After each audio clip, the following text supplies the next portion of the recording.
Hi, my name is Tara Lynn Marta, and today is the very first episode of a new series I'm doing called Writer Talk, where I'll be interviewing writers about their chosen path. Whenever I'm asked why I chose to be a writer, my answer is always the same. I didn't choose writing, it chose me.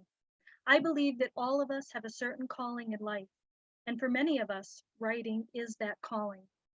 This is an informal chat about how writers do what they do. Whether you're a journalist, a poet, a playwright, or if you write prose, I want to hear your story, and so do other aspiring writers. So grab your coffee or your tea as we get started. And today's guest is someone I know very well because he is my cousin, Michael Sessa, and he will be joining us in a few minutes. Michael recently graduated from Syracuse University with a degree in newspaper and online journalism. While at Syracuse, Michael was the opinion editor for the Daily Orange before being upgraded to news editor and then enterprise editor. So just in a few minutes, we'll be joined by Michael, and we're going to find out how he does what he does. Oh, Hey, awesome. welcome back to Writer Talk, and we're talking now with Michael Sessa. Hey, Mike, thanks for joining us. Definitely. Thanks for having me. Okay, so you were a journalist. You were a journalist major at Syracuse University. And I'm wondering when did you discover that you had a love of writing, particularly journalism? Probably sometime in school. Uh, I guess there's like a few moments that stick out. But I always knew I kind of like good writing or good speaking. Like I don't know, as a kid watching like the news or like debates or anything, I just really appreciated like a well-formed sentence or something like that. And then once I got into like middle school and high school, um, teachers would say like, "Oh, you should consider writing. You seem to be good at it." Um, and so I guess that was sort of my first inkling that perhaps it was something I was decent at. Um, I also just like to read, so I think that usually makes for good writing. Were you ever interested in doing any other writing besides journalism, fiction, poetry? Yeah, I hadn't really thought about like writing as a career path until I guess I found out that journalism was an option. And that was sort of like a by chance thing too. I was never like sitting there as a kid like, oh, I really want to be a journalist. It just sort of happened in high school after I, took a class by chance. Um, so that was really like the first time that I thought like, oh, maybe I could do this. Right. And did you have any mentors along the way? Did you look up to any journalists or teachers, professors that may have influenced you? Yeah, definitely high school journalism teacher. So he was my high school English teacher, who also taught journalism classes. And so when I was looking for an elective, I was like, well, I like him. It sounds like it could be interesting, so I'll take it. And I really liked it. It was just a different style of writing.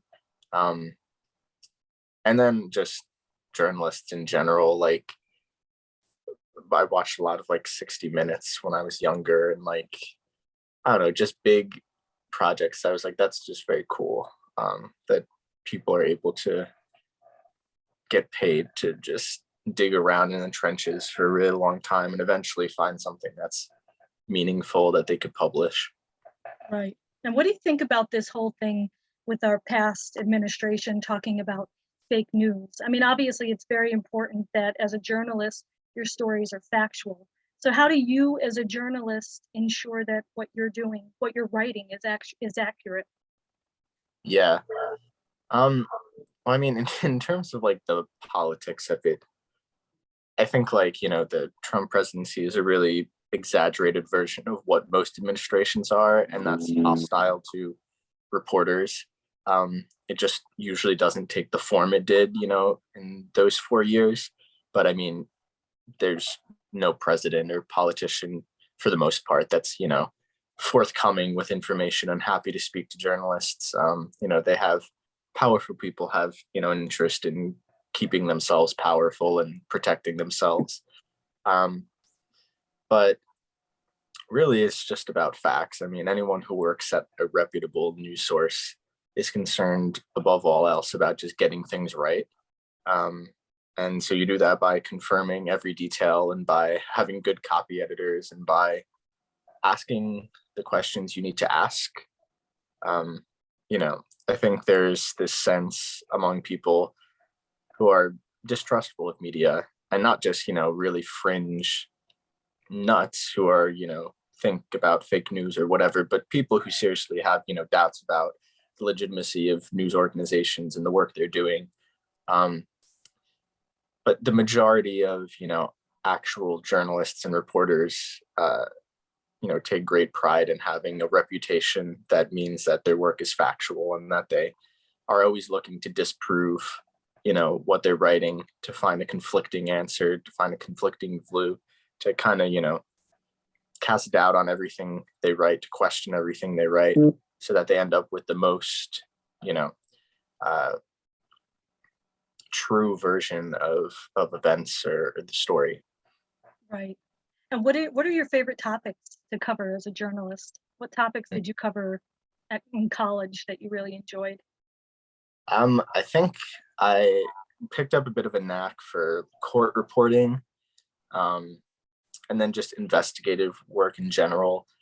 Uh, we had the unique challenge and opportunity, I suppose, too, where Syracuse University is a private institution, so they really don't have to answer to anybody. Anything they do financially, anything they do legally. I can't file a records request like I could if it was a public university or a government institution or something like that.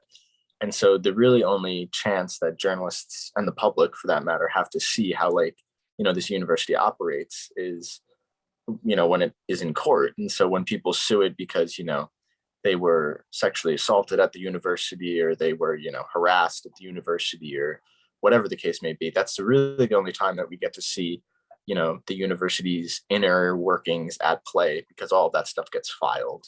And so I think that's really compelling to see. And then just long-term investigative projects. Generally, that's a hard thing for a lot of news organizations to commit to, because you're paying people to essentially not have any bylines for months at a time while they just work away on one story. But I've found those the most fulfilling, I guess. And yeah, and anybody who wants to follow up on your stories, where could they find your work on the Yeah, daily? you can find them on dailyorange.com, and you just search my name and they should all come up. Also have a portfolio that is linked in all my social media, so you could find it there too. Okay, great. Now, as far as journalism goes, I don't know, I'm sure you're familiar with people like Dan Rather, Walter Cronkite, all of the old time journalists that who were before. Well, Dan Rather I was around to see, but Walter Cronkite, of course, was before my time and yours. But people who watched the news in those days said, Walter Cronkite, you never knew what party he was affiliated with. You never knew what party CBS was affiliated with, who voted for who. Do you believe journalists are objective these days? I mean, how do you stay objective when you're writing a story? And I know you're a very passionate person and opinionated, as we all are. How do you keep your feelings out of a story? Yeah, it's tough. I have a lot of thoughts about objectivity. And I guess I would start by saying, in terms of the media that probably gets the most criticism, which would be cable news. So MSNBC, CNN, Fox, all of these stations devote an incredible amount of time to commentary.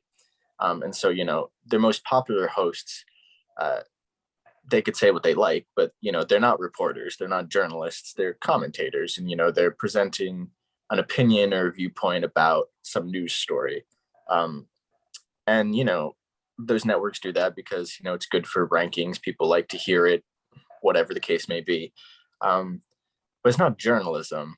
And so I think there is a bit of a disparity in terms of what people construe in their minds to be reporting or journalism, when what happens on Fox or CNN or MSNBC during prime time isn't really journalism, as journalists actually do it. Um, but in terms of objectivity, I might be a bit unconventional in my approach, but I think this approach is getting a little more um, screen time among like your younger journalists, less traditional journalists, um, where objectivity is kind of seen as the goal, but I don't know that it's one that's really attainable. And so I try to orient myself more towards truth than towards objectivity.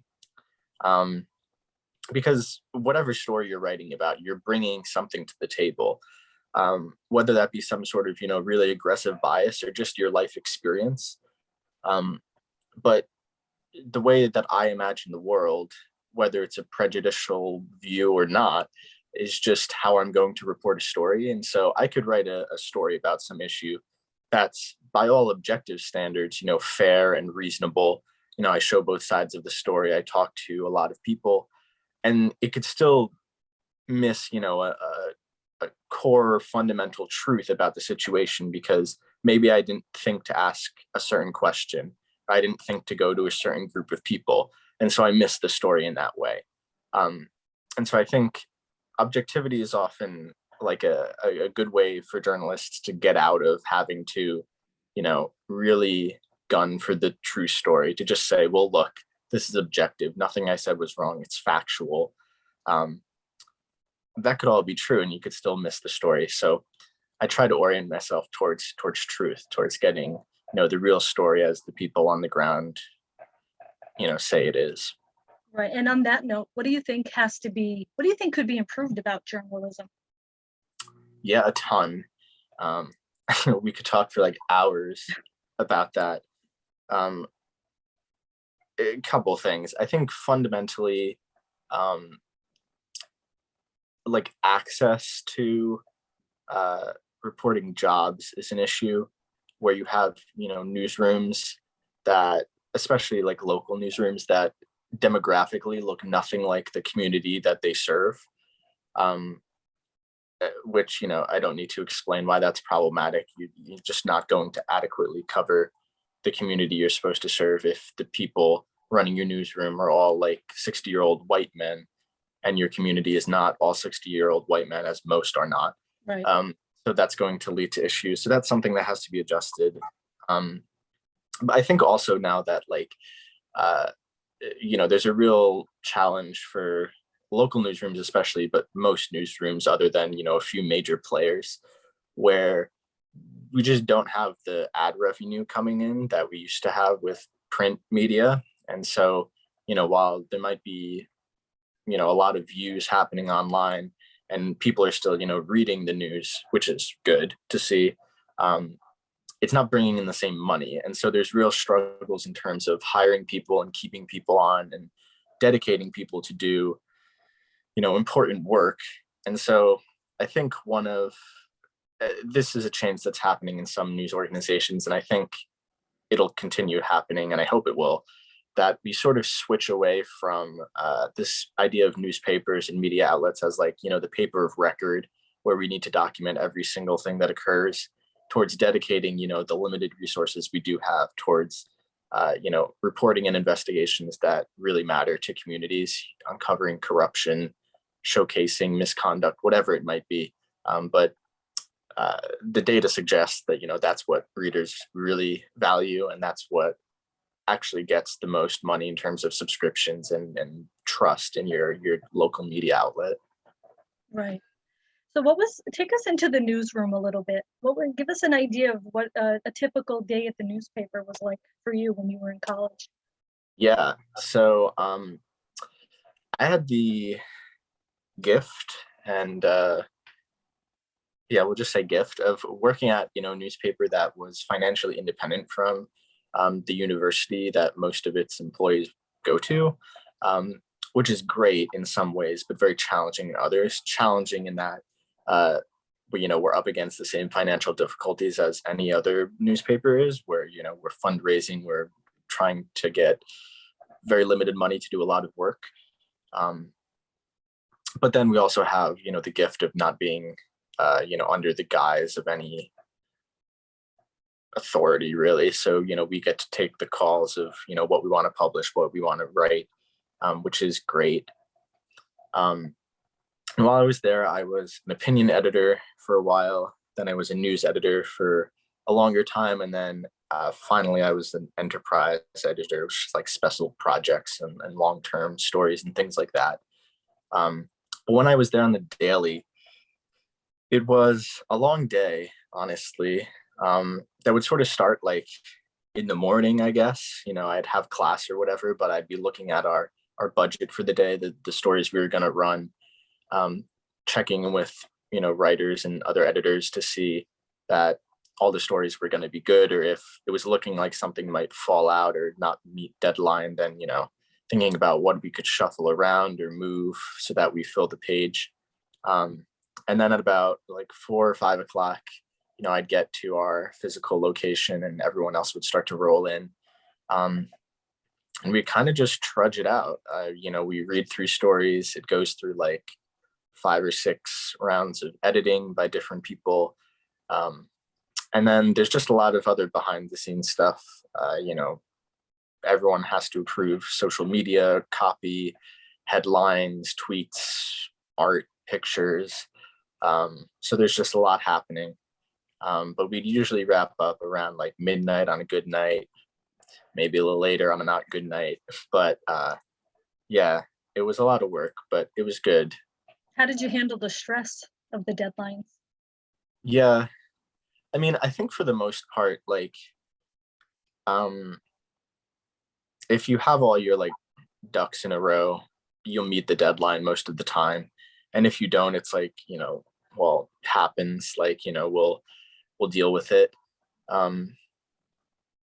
And then, I mean, in terms of like personal deadlines, when you're writing a story and you need to get something in on time, you just got to be proactive and you got to just keep going until the very end, calling people, sending emails, doing whatever you can to get the story done. And most of the time it works out.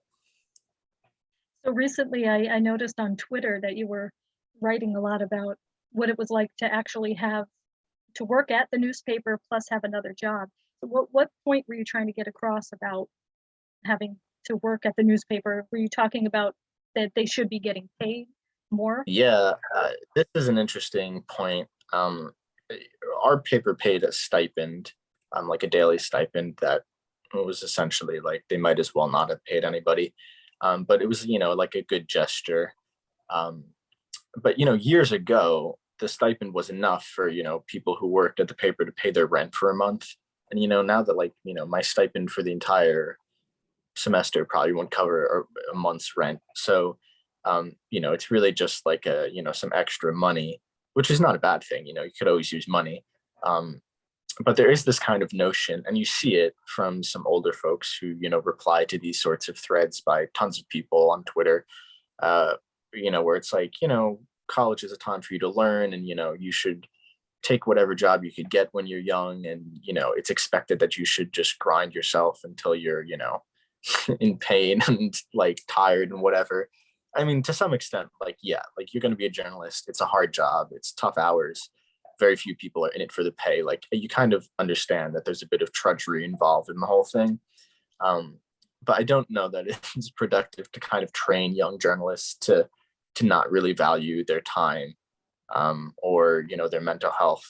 I think, if we had a way to make, college newsrooms more representative of, a functional, healthy work-life balance, that would be a good thing for people entering the field.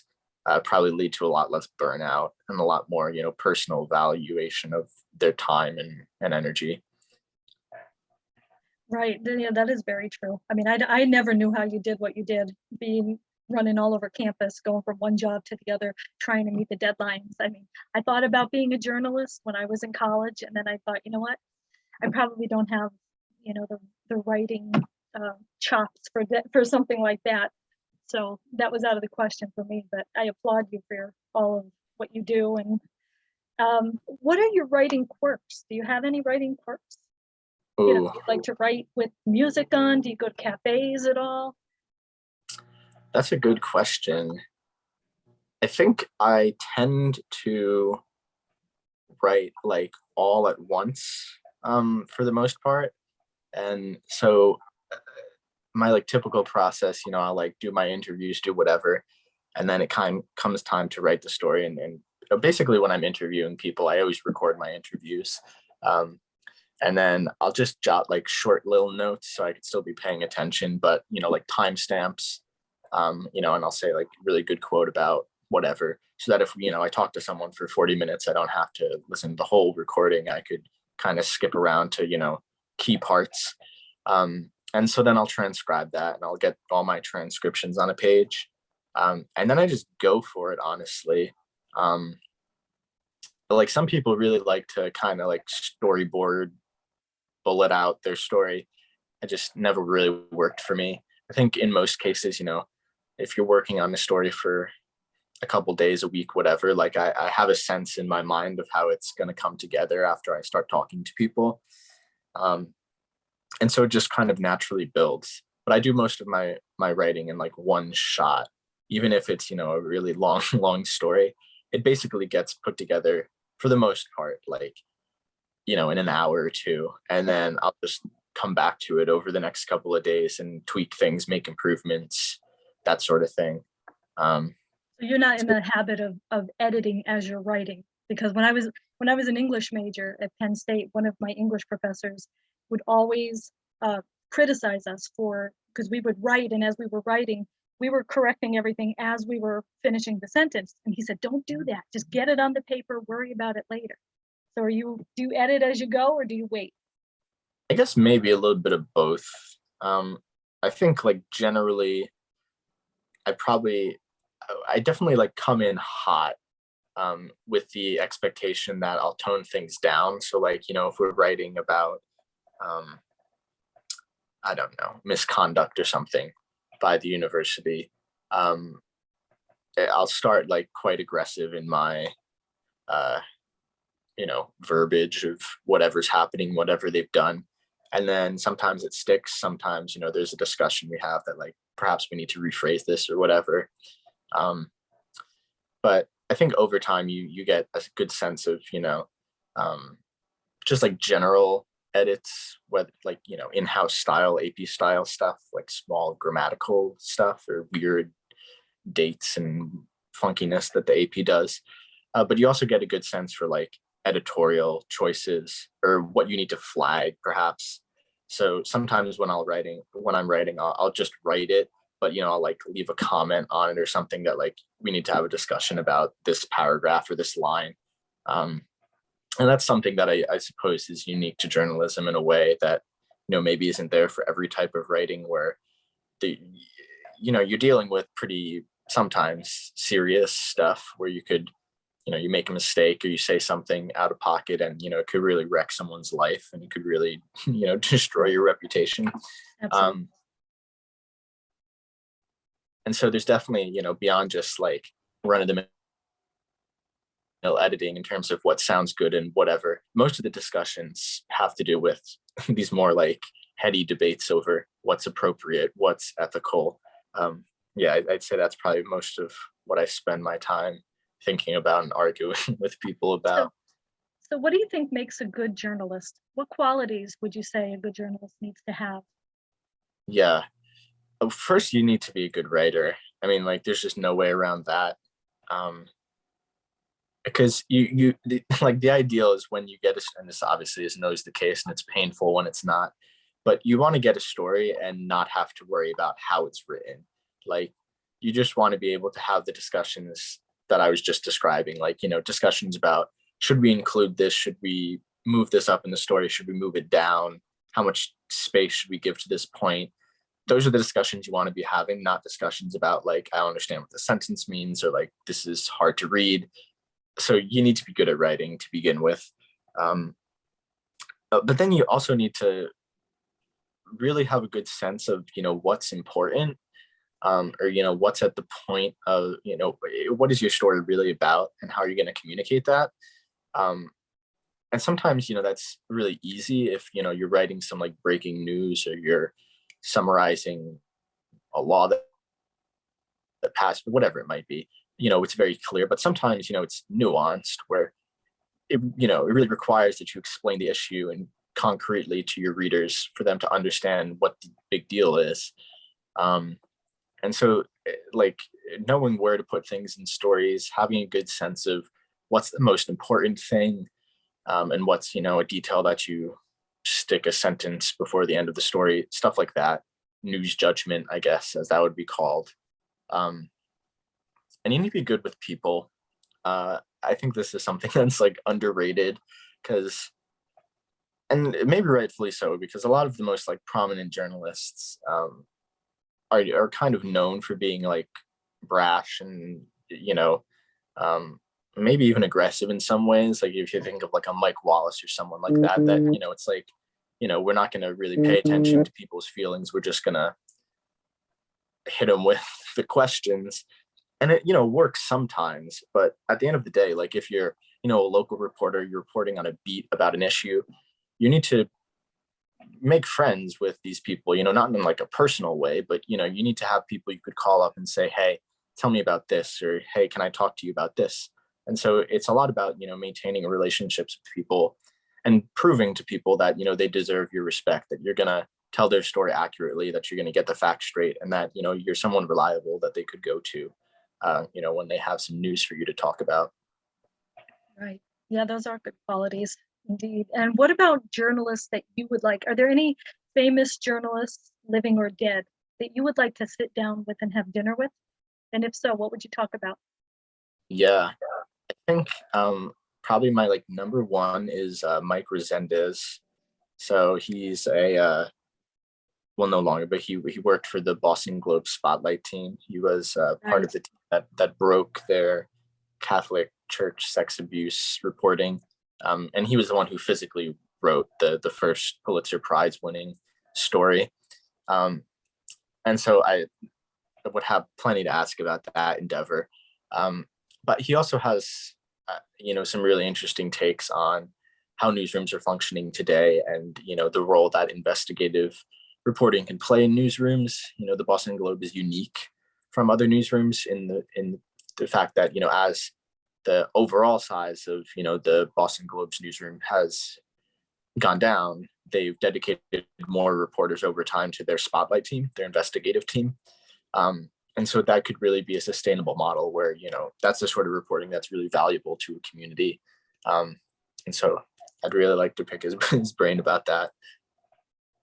Definitely. And now you are on your way to a hike for a couple of months. Any plans on taking a journal with you to record your endeavor? Yeah, I don't know. So yeah, we're hiking the Appalachian Trail. So I'll have 2,200 miles or so That's plenty of time to write in the journal, get right. an article. I know. And so, I've thought about it. A lot of professors and other people, as I told them about it, they were like, oh, you should totally write something.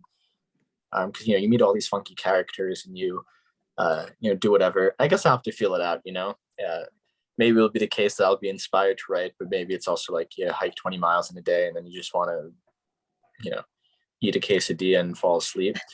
So that's a possibility as well. But we have cameras and, we're going to record a lot of stuff, hopefully. So I think something will come of it eventually, but right.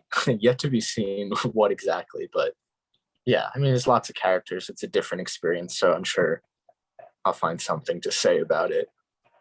Well, Mike, thanks so much for being with us today on this first episode of Writer Talk. And I wish you lots of luck on your hike and in your newspaper endeavors, wherever they may lead you. So good luck and thanks so much. Thanks for having me. So this concludes the episode of Writer Talk. Join us next time when we sit down with and chat with poet Dawn Lees. And remember, if you have a passion for the written word, if you have an inexplicable need to tell a story, then you may just be a writer. So until next time, my name's Tara Lynn Marta. Thanks for joining me.